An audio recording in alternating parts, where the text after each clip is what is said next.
Good morning, good afternoon, and good day. Welcome to the Global Chamber London. My name is Katie Keith, and I'm the Executive Director, and I'm delighted to bring this Globinar moment to you today. Upcoming EU and UK regulatory changes, impacts on your business and compliance deadlines. Today, we're honoured to have Ildiko with us, a seasoned expert in bookkeeping.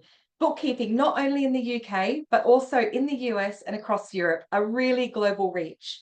Also, Ildiko is an expert in accounting and customs brokerage, the founder of IM Bookkeeping with over 15 years of experience in the field. Today's session, our Globinar moment, will focus on key topics affecting international trade. So I'm really thrilled to have Ildiko here today. We're going to have a presentation sharing deep insights on how to be business ready with all the changes coming up. At the end, we're going to have a fireside chat where I'm going to ask questions about duties and customs, business preparation, impact on UK exports, and also we're going to touch on US tariffs as well. This month is International Women's Day, and like many women in the field, Ildiko is going to share a little bit about how her advice on getting other women in international trade as well. So Ildiko, without further ado, I'd like to hand over to you to share your insights. Thank you, Katie, and good morning, good afternoon, and good day for everyone. Thank you for being here today. In this session, I'll be taking you through some critical regulatory changes, as Katie has mentioned, that will impact businesses operating within the EU and the UK. These changes cover customs procedures, carbon emissions, digital product passports, deforestation regulations, and other trade compliance updates. With many of these new rules coming into effect over the next 2-3 years, it's essential for businesses to prepare now to avoid disruptions and potential penalties. Let's get started. The EU and UK are both modernizing their customs process to improve efficiency, but there are key differences in their approaches. First, in the EU, the customs code is being overhauled to introduce a new EU customs data hub by 2030. This will centralize customs declarations and allow traders and sub-traders to submit data once for multiple purposes. Additionally, the €115 de minimis exemption for low-value goods will be removed by 2028. This means all goods entering the EU will require full customs clearances, impacting e-commerce and businesses that import small shipments. On the UK side, the government is introducing the single trade window, which will act as a digital trade platform for all import and export data. However, its launch has been delayed by April 2026.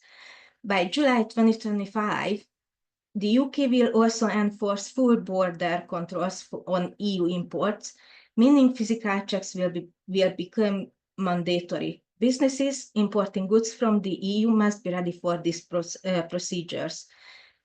Regarding safety and security declarations, the EU integrated them in a couple of phases. The last phase involves all consignments of goods by maritime, road, and rail carriers submitting data to ICS2. This phase is scheduled to be completed by September 2025. The safety and security declaration in the UK became mandatory from 31st January 2025 for all EU imports. One of the most significant climate-related regulations affecting international trade and businesses is actually the carbon border adjustment mechanism. The EU CBAM is already in a transitional phase starting from 2023 and still continuing, where businesses must report to carbon emissions of their imported iron, steel, aluminum, cement, fertilizers, and hydrogen. The EU planning to simplify this process to make it easier for small businesses. They saying it's mostly carbon border adjustment, so the more is relating mainly for 20%, which is a big companies who's producing the 80% of the CO2 emissions. when they making their goods. So they try to making easier for small businesses and exclude them if they possible. The UK CBAM is scheduled to start in 2027. It will apply to the same core materials and require importers to track and declare embedded emissions, aligned with the UK's emissions trading schemes. For businesses, this means higher import cost for carbon-intensive products. Now is the time to assess supply chains, identify high-emission suppliers, and explore greener alternatives to reduce financial exposure. Sustainability is a growing priority in both in the EU and the UK, and a major initiative in this space is the Digital Product Passport. The EU DPP will be rolled out from 2026, starting with batteries and expanding to textiles, electronics, and construction materials.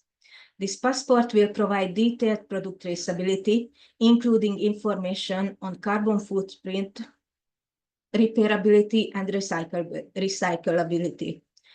The UK has not yet introduced a formal DPP, but similar digital tracking initiatives are emerging, particularly in construction and waste management.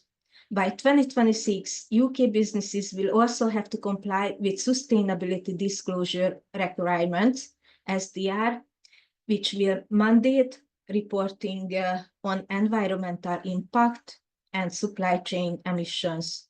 Businesses should prepare by implementing strong product traceability systems to ensure they comply with EU export requirements and stay ahead of possible UK regulations.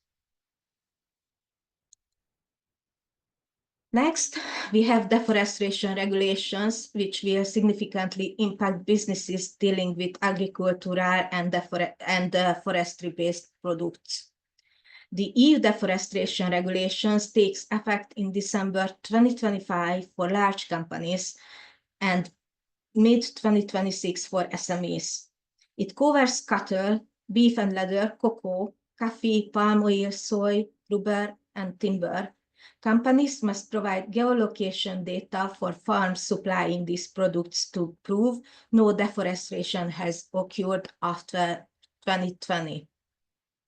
The UK's equivalent regulation under the Environment Act 2021 will apply from 2025, but has a different approach. The UK law only bans illegally deforested products, whereas the EU bans all deforestation, even it's legal. The UK regulation covers fewer commodities, excluding coffee and rubber, and applies only to businesses with a turnover over £50 million. Despite these differences, UK exporters selling to the EU must comply with the stricter EUDR rules. Businesses should start mapping supply chains and sourcing from certified sustainable suppliers.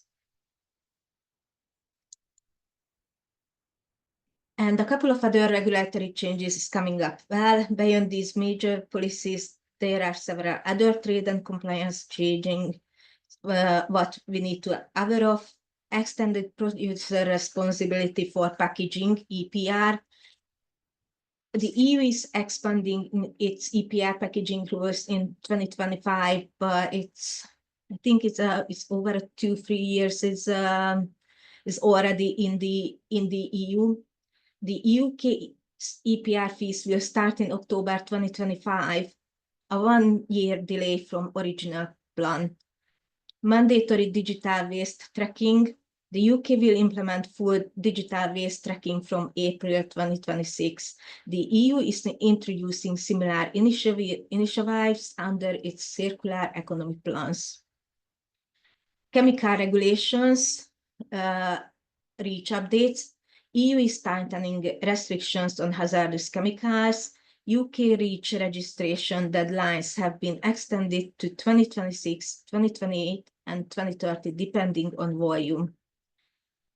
CE and UKC marking, the UK has identifiedly extended recognition of the CE mark, making UKC optional for most products. This is for electrical products, toys, and all other things, which is actually coming from the EU and previously using the same marking for the UK and the EU as well. And modern slavery and due diligence laws tightening, the EU is introducing the Corporate Sustainability Due Diligence Directive, CSDD. The UK is strengthening modern slavery rules and considering a forced labor import ban.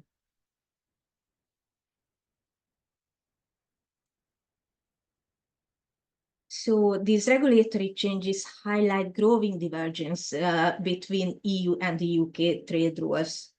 Companies trading in both the UK and the EU must comply with dual regulations.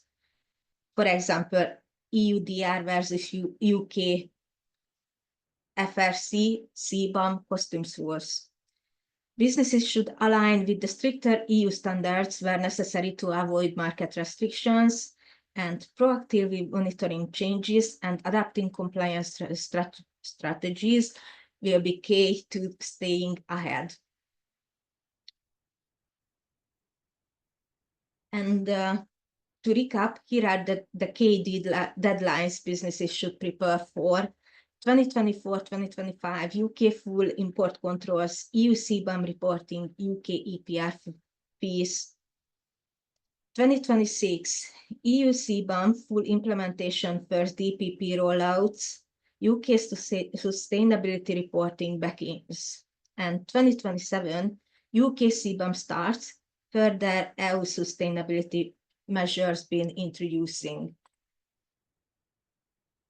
And our final takeaways for today: businesses must implement compliance system now to stay ahead of regulations. UK businesses trading in the EU should align with the stricter EU rules to avoid disruptions, and new border controls, carbon regulations, and product traceability rules require immediate attention. By preparing early, businesses can minimize risk, ensure trade continuity, and gain a competitive edge in sustainable and responsible supply chains. And thank you for your time. I'd be happy to take any questions now. Thank you so much, Ildiko. That was very interesting. And there's a lot of complexities that businesses need to face these days when importing and exporting out of the EU. So thank you very much for your update. And fluent in Hungarian and English. So I appreciate this. English is not your first language, so it's very great to have you come and explain that to us in real terms that businesses can understand. And I love that you can break down those cultural barriers in international trade, as well as a leader across the US, Europe, and the UK. And you've been doing some fantastic work. I have a couple of questions that I'd like to ask that I think would be very interesting for those chiming in today. The first one is sort of around the EU customs and duties post-threshold removal. How do you think the EU will handle customs duties for low-value goods? So there are €150 threshold now that the €150 threshold is going to be removed. What's going to happen there? Yeah, to streamline customs processing, the EU will introduce a simplified duty collection system through its new customs data hub. The goal is to automate declaration for e-commerce imports while ensuring duties are fairly applied.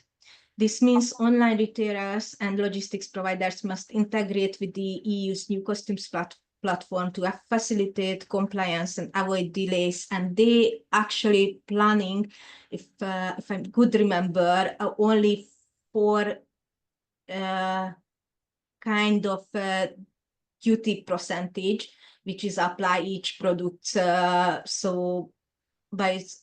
I haven't seen the whole regulations yet, so I actually can't tell you the actual percentage, but I think it's a start low and finishing about possibly 10%, but I don't want to tell anything wrong. But there are changes coming, and I think that's really important to know. So that's very handy. And even just for normal consumers purchasing stuff from Europe, I know we get slapped with interesting fees and charges when we bring goods in even under the 150. So it'd be interesting to see how it affects not only businesses importing, but also the consumer as well, purchasing things from the EU. So very interesting. And the other question was more around the business preparation side. What steps can businesses take to prepare for the removal of the €150 to minimize the threshold? Right. In that case, companies should review supply chains and assess how duty cost will affect the pricing, update e-commerce platforms to ensure customs data is collected at the checkout, work with customs brokers or trade advisors to understand new duty structures and preferential origin, which is the most important things, because when you going to export something from the UK in the EU and is made in the EU or in the UK, and you can prove the preferential origin, you don't have to pay any duty on it. Okay. So, but it's about understanding your supply chain, isn't it? It's about really having a deep understanding of where things are coming from. And where your product's coming from. Ah, interesting. And so I suppose the key message there is you don't have to be an expert. You just need to be working with people that understand the regulations, the changes. Yes, that's correct. Help you check in on the supply chain and points of origin. I hear from what you were saying today, there's a lot of technology that's going to be implemented to help businesses. Yeah, yeah. And actually, both sides, the EU and the UK, try to simplify as much as possible, but it takes time to get through to the developments and get the new systems alive. Yeah, it's like moving the Titanic, isn't it? It's just, it's such a big beast to infiltrate in terms of applying technology. But I think as business owners, we need to have a responsibility around just keeping ahead of the curve. And I suppose my next question is, will the EU's changes in customs affect UK businesses exporting to the EU? What do you see there? Yes, UK businesses exporting to the EU will face stricter customs procedures. To removal of the €150 threshold means UK online retailers and exporters will need to declare all goods regardless of value. So UK firms must register for an EU import one-stop shop number for e-commerce sales if they already don't. Okay. Ensure compliance with new digital customs systems in the EU. Prepare for possible additional import duties on previous duty-free items. It's because it came from China and not from the UK or the EU. So it's really important to understand the origin of the goods what we're selling, because it can make significant cost or savings. Yeah. And adapting early will help UK businesses maintain smooth trade operations. Okay, so getting in early now, understanding what are the key steps to take to get ahead of the curve for UK businesses will be key to their success, because I think we've got to think about our bottom lines, especially as SMEs. Every penny counts in terms of how we import and export, in terms of our profit margin. So if we're going to be losing money at the back end because we're not prepared, I think businesses need to start engaging with this at an early stage so that they're prepared. That's the sense I get. Yeah, that's right. And actually the IOSS is already in place in the EU. So most of the companies is actually selling low value goods sending low value goods to the EU. It's already need to have IOSS registration number, but it will be different from when they actually removing the €150 limit. So that will actually be a relief in a lot of ways. Yeah, a big relief to come. Thank you for that. And I think that the last one, there's a lot of things blowing up at the moment in regards to the United States, and we have new leadership in power. There's lots of turmoil globally that is reaching out to the EU at the moment. So I thought it was fitting to put that in there today. So how might the US's additional tariffs threaten threats impact UK trade, especially with Europe? Well, again, it's especially with Europe. If any UK companies importing from the US and selling their goods or products to the EU, again, it's need to be understand the rules of origin, because if the goods made in US and the EU introducing the controversial duty on the US import to the EU, as US planning to do with EU currently, it can be a more cost effective. So anyways, is the key industries at the moment is steel, aluminium, automotive, and luxury goods, which may face higher duties, making exports less competitive. But companies should monitor ongoing trade negotiation and diversify markets to reduce dependence on the US if they just importing from the US. So yeah. So just have a think about what those particular industries are going to be most impacted, but just keeping an eye on how these trade agreements start to form and having a plan in place, and maybe start doing some research as a business owner in terms of alternative solutions in those industries. Correct. Okay, very, very helpful. And Ildiko, how can people get in contact with you, and what is it that you can help them with from your perspective as an expert in this area? So they can contact with me on the email address on Reach Me Out on LinkedIn, as I put it on the slide, and I can help with them understanding and helping them to get ready for the upcoming changes. Excellent. And make a bridge between the UK and EU. Actually, I came from the EU and living 20 years in the UK. Yeah. And I think that's really wonderful. And I think just thinking about you for a second, Ildiko, because you really inspire me. There's not many women really embedded in international trade, especially in customs. And I think that it's a very complex area to have a great deal of knowledge. You relocated from Hungary over to the UK. You've been living here for quite some time. You've been a long-standing member of Global Chamber. And I think the Global Chamber is really trying to encourage more women to get into international trade and a place to thrive. What's your advice to women who are looking at international trade or customs or even finance as a role? Is actually, I can say go for it. So the world of international trade needs more women, and there's never been a better time to break in. Yeah. Start by learning the basics, build a strong network, and don't be afraid to ask questions. Confidence and resilience will set you apart. Trust your skills and own your space at the table. But leverage technology, stay adaptable, and embrace opportunities in new markets. Challenges will come, I'm not saying not, but stay persistent, seek mentors, and keep pushing forward. Women are shaping global trade, so you can too. Oh, I love that, Ildiko. I think that's very powerful. Own your seat at the table, become a thought leader, lean into technology, and just take the space. I think by influencing women in trade, it does diversify the community. It really shapes the way we do business, leading with purpose. And I think it's been wonderful learning a little bit about what's to come for small business. I hope that everybody chiming in today has found it beneficial. Ildiko is a thought leader and an expert in this field. You can contact Ildiko on the email here or connect on LinkedIn. Ildiko is a member of our tribe here in London, so you can always reach out to me if you'd love to connect and learn more. Ildiko, what regions around the world are you supporting at the moment mostly? I know Europe and the UK, but you've expanded your bookkeeping operations as well, I believe.